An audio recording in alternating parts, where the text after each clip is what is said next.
When we talk about the future perfect tense, we're looking at actions that will be completed before a specific point in the future. For example, I will have finished my project by next week. Now, when we switch from active voice to passive voice in this tense, we need to follow some specific rules. In active voice, the subject performs the action. In passive voice, the subject receives the action. The structure for the future perfect passive voice is will have been plus the past participle of the main verb.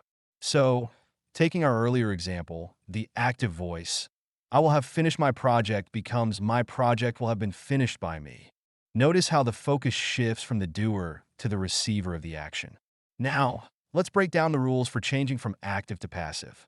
First, identify the subject, verb, and object in the active sentence.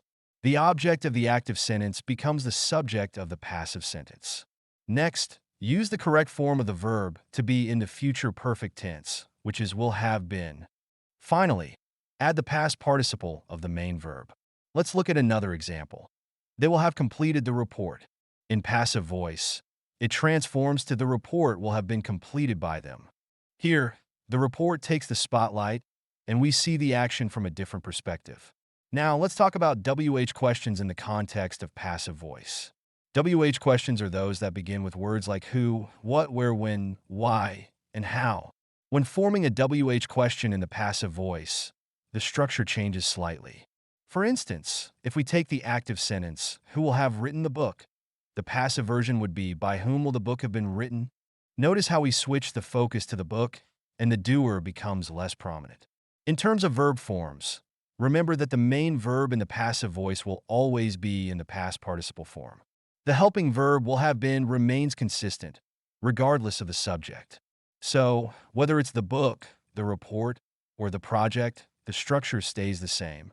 To summarize, when converting from active to passive in the future perfect tense, focus on the object becoming the subject, use will have been, and apply the past participle of the main verb.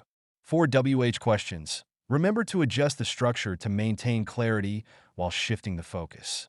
This understanding not only enhances your grammar skills, but also enriches your communication, allowing you to express ideas in varied and engaging ways.